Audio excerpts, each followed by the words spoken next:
Hello everyone, welcome to Everything Arsenal, and this is the latest Arsenal transfer news. On yesterday's video, we talked about midfielders, we talked about Partey leaving, and obviously Bruno Guimaraes potentially being his replacement and how much that would cost us. We also covered the latest on Fabio Vieira and Smith Rowe's Arsenal future. So I'll link that video at the end of this one. But today we are going to talk about the forward players and a couple of wingers. Who might we get? Who are we linked to? Who should we get? Which transfer is easier to do? So without wasting any time at all, let's start with this one on Alexander Isak. So according to reports from Charles Watts, Arteta is a massive fan. He's one that Arteta sees if he could get one player, only sign one player, it would be Isak. He loves him, but Newcastle don't want to lose him. So listen, I also love Isak. From all the strikers that we've been linked to, if I was asked, listen, who do you want? I would choose Alexander Isak. He's played in the Premier League now for a couple of years. We've always wanted him, even before he joined Newcastle. Remember, Arsenal fans tracking planes and everything to see whether he was going to join us from Real Sociedad. So he's a player that we've been linked to for a couple of years. And since we're linked to him, I think he's actually improved his game and he's scored the goals in the Premier League. Usually they say, you can score goals here and there, but if you actually score the goals in the Premier League, it takes you to like world-class cities and stuff because it's tougher physicality and tougher defenders and all that. Still believe if you score goals in Spain and, Italy and all that, it's still very hard. But listen, if you do it in the Premier League, it means like you're really good. I mean, Isak has done it for a couple of years. It's not just like 5 or 10 goals. This past season, he got 20 plus goals, which is an incredible return. And if you consider the teams he's even scored against Liverpool, against Chelsea, scored against Man City, against Tottenham. I think he got a double. So scoring against bigger teams as well. So he's a player who you can depend on. On top of that, he can play on the wing and all that. But the problem we talked about the other day was the fee. That fee they're asking for is too crazy. And on top of that, if we usually want to get our deals done early, and that was reported a couple of weeks back that Arteta wants the early deals as well, just like he did with Declan Rice and Havertz last time out, and Timber. The deals were done even before we went to the USA preseason tour. Deals are done. Now, if we want to do the same this transfer window, the Isak deal will not fit that because there's no way the Isak deal will take 1 week or 2 weeks. If you pay 100 million up front, Newcastle will probably say no. Even if they want to say yes, you'll hear Man City want him, you'll hear Liverpool want him, you'll hear Chelsea want him, and then you'll potentially hear PSG also want him with Real Madrid, and then, it will take a bit of time, and then Newcastle will say, you know what, if all these teams want him, 140 million, and then it will be a lot of complications, and you don't really want that, and that will be the only way a deal like Isak happens is around July or August. So it wouldn't be easy. Now, at least Sweden are not going to the Euros, so he's not playing in any competition this transfer window. So if we ignore everything else and the Warriors only the Euros and the Copa America, it would be easier to do the deal. But the problem is the fee. The problem is we're probably not the only team that would want him. The problem is Newcastle does not want to sell him. And on top of that, does he even want to leave Newcastle? I don't know. If he wants to join Arsenal, that would be easier for us. He's a very good player. And I do understand why Newcastle would want 100 plus million for him. He's a very good player. They bought him for around 70 million and it's improved since then. You wouldn't really want to lose him for cheap. And as I said, I've seen him scoring some really good goals. Some goals that he doesn't just wait in the box for the ball. No, he takes the ball and dribbles past defenders like he did against Chelsea and Tottenham the day he put Van der Ven on the floor. I enjoy that as an Arsenal fan. So he can do all that. He can definitely do all that. So they would definitely want money for him. And it depends on what our priority is. Now, every fan has a different opinion. Some fans think our priority is the winger. Some fans think our priority is the striker. I'd say majority think it's the striker.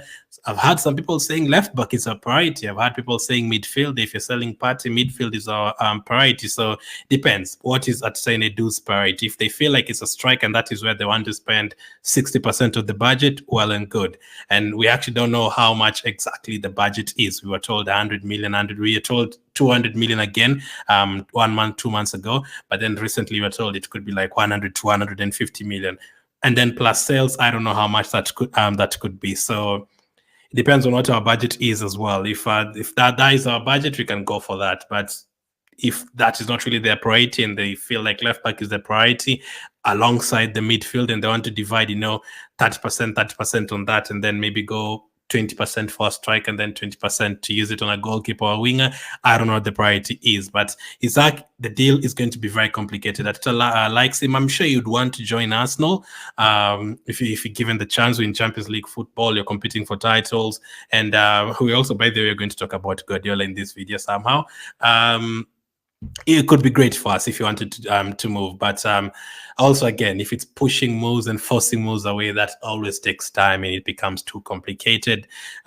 Newcastle already hate us enough, and they probably wouldn't want to give us Isak anyway. So, yeah, I think we have to look for other options. I think we need to, meanwhile, look for other options. If Isak ever becomes available again, then you go for it. But I don't think he's going to leave Newcastle this transfer window. It would be complicated unless he really does want to play European football and he's not happy about Newcastle not being in Europe and forces a move quickly, and Newcastle decide, you know what, yeah, let's sell him. We have a different striker in mind. That would be fine. But you have to look at different options. You have to assume that money is too much and he wants to stay in Newcastle and go to other targets. And which other targets are we looking at? First, it's Sesko. And this is what Fabrizio Romano had to say. They are still looking for a striker.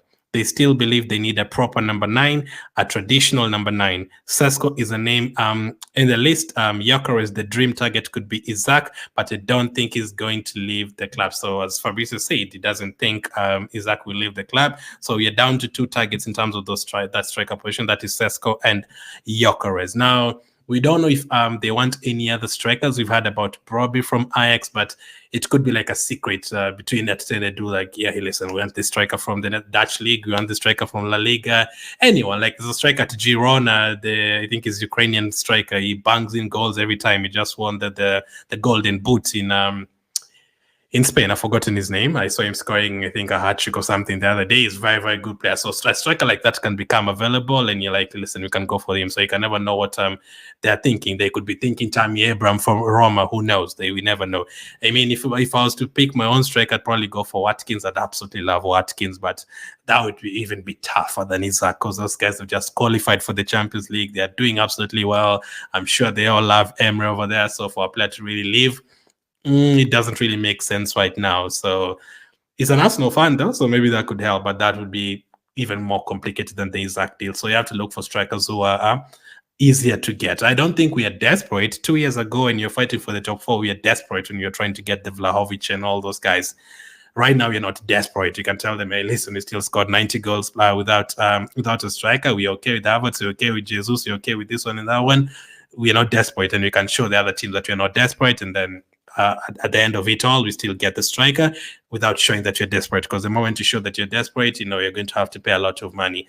Now, Sesko, we've already talked about him in a lot of videos. We talked about how well he did this year, like from January to May. In every game that he played, he scored or assisted. So he got a goal contribution every single game between January and May. I think it was like 13 goal contributions in 13 games, which is a great return.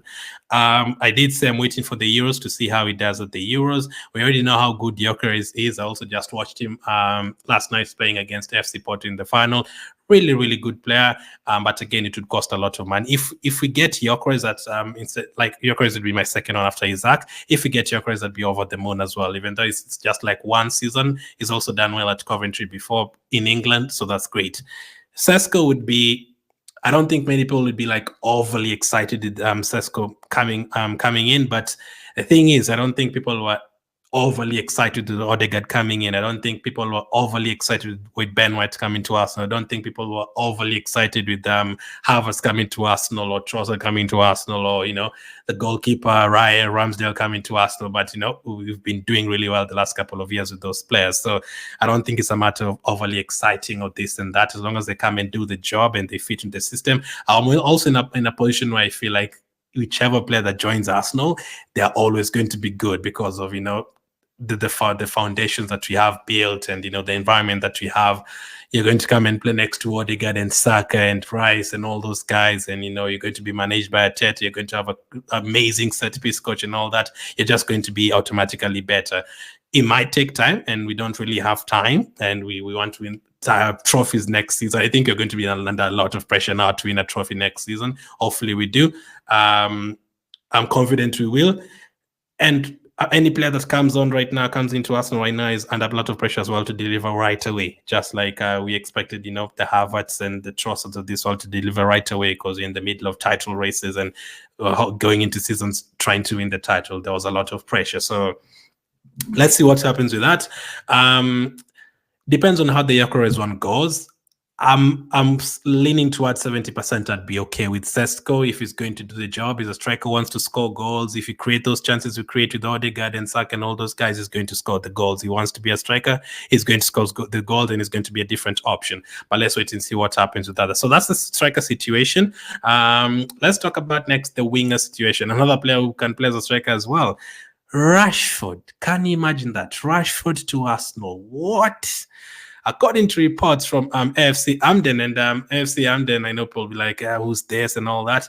I think it was last year, like a couple of months before he signed Declan Rice, I think he was amongst the first ones to say, listen, Arsenal has already spoken to Declan Rice, it could happen and all that, and it actually happened. So, listen, obviously you can trust Fabrizio more, you can trust David Ornstein more. They have a better, what's the word I'm looking for? Track record. Yes, they have a better track record. But there's still a couple of Arsenal fans like Timi's and Tix and AFC Amden that could get things right as well. And this is what he's had to say. Mikel Arteta and Marcus Rashford have had talks on a potential summer transfer over the past few weeks. There is interest on both sides, but it's currently unknown whether Man United would sell to Arsenal. So that is why Rashford was crying. That is why Rashford was crying in the FA Cup final, because he knows he has to leave Man United and get managed by Arteta. He wants it so bad. He wants to come and get managed by Mikel Arteta and play next to Odegaard and run to, imagine through passes from Odegaard and Declan Rice to Rashford. That would be crazy. And he's going to come and play with Rice and Saka and all those English boys, Ben White. That would be great. Now, would Rashford want to join Arsenal? Rashford is a Man United fan. Would Rashford want to join Arsenal? Now, we've seen players moving from Arsenal to United before, United to Arsenal before. It's like Arsenal to Chelsea, Chelsea to Arsenal. Players move. It's only like Arsenal to Tottenham. That's usually like pretty hard. You never really see players moving straight to that. Rashford, this season he didn't have a great season. But I've always said, all the previews, all the reviews, whenever we play Man United, I've always said, whenever we play Man United, the one player I really look at is usually Rashford. I'm usually like, okay, if we keep him out of the game, we're going to be good. And if you look at the previous seasons, he's the one that usually scores against us. The last season, he scored against us at the Emirates, scored the opening goal. The previous season, he scored, I think, twice at Old Trafford. He also scored against us at the Emirates Stadium. We can go all the way to 2016 on his debut. He scored twice against us when he was a kid. Like, he always does the business against us. And there's a player there. Yes, you can say attitude and all this. I don't know what has happened at Man United. Doesn't seem like most of the fans are like him at all. And yeah, it's a lot of drama at Man United anyway. So if he has a clean slate, I think he definitely needs a clean slate, whether it's going to be at Arsenal or not, whether he's going to go to PSG or Barcelona or wherever. I think he needs a clean slate and he would be able to shine. And he's still a young player. They're not like 30, 31, 32, even though it seems like he's been here for almost 10 years since 2016. He's a player, would I take him for the right fee? I would, for sure. Like on the left wing, imagine having the options of Rashford and Martinelli. Imagine having Rashford in the first half and then Martinelli in the second half, or vice versa, starting Martinelli and then you have Rashford coming on the second half. And sometimes if you just want to go for pace, you have Rashford in the middle, Martinelli on the left, Saka on the right. That would be absolutely crazy. That would be just crazy. But would Man United want to sell to Arsenal? Would Rashford want to go to Arsenal for Man United? That is always a problem. And also on top of that, how much money would it cost? It would be interesting. Do Man United feel like we are competing with them next season? Personally, I feel our only competition for the next couple of years is Man City. I said that last season, the only team that can finish above Arsenal is Man City, and I don't think unless our summer goes so badly and theirs goes so well and they cover all those points, I think Man City is the only team that can finish above us. So at the moment, yes, we're still rivals and all that, but I don't think we're competing with Tottenham or Chelsea and Man United right now. I think our competition is Man City right now, and maybe Liverpool. We can focus on that as well, but mainly Man City. We need to cover that 2-point gap. So it depends on how Man United feel, and if they feel like, okay, we don't really care about this asset, let's sell him to wherever he's going. It depends. But would I take Rashford? 100% I would take him. Let's see how that one goes. The other winger we are linked to is Olise. Do I think this one is going to happen as well? I don't think so. According to Darren of the Mirror, Man United, Arsenal, and Newcastle and Liverpool are also want Olise with Man United, and the Gunners said to have the edge as a versatile attacker is keen to play Champions League football. So that helps. Now, Champions League football, they're saying Ghana's and only say United now. United are not in the Champions League anyway. So if it's amongst those four teams, it would be Liverpool and Arsenal. So I don't know if that was a mistake on their side. It would be Liverpool and Arsenal if he wants to play Champions League football. But again, I don't think this is Arteta and Edu's priority. If it was, if we had already signed a striker and we had already, our defense is okay and we're only looking at, listen, we only need this position and also a winger. The winger is the main thing. This time we just need a winger. Then you can go for, let's say, all out and pay 80, 85 million for him. But if it's not your priority, although I feel like we need someone to help out Saka, I don't feel like it's our priority according to the fans and according to the management. Most fans think the striker is a priority, and at Senedu, from the reports, it looks like they're looking for a striker and also a left back. So if Olise was a priority, then it would make sense. But he's a very good player. Whichever team lands him, I think he's a very, very good player. I would not want to see him going to like a Liverpool or Man United. I think he would strengthen them. So if he goes to a Newcastle or something, absolutely fine. But going to a direct rival, I think he would definitely strengthen them. So let's see, though. I still feel like we need someone to help out Saka. That would be great. It doesn't have to be 100 million players. We can get a player like Trossard for 20-something million and it comes in and becomes a hit. Gabriel signed for like 22 million is a hit. So it doesn't have to be expensive players. But let me know what you make about all that. Olise, Rashford, Isak, Sesko. Is there any other striker that you have in mind that you'd want Arsenal to try and go for a realistic striker? Let me know in the comments section. But as of now, make sure to check out yesterday's video. Link it up right now. Thank you for watching, and I'll catch up with you guys on the next.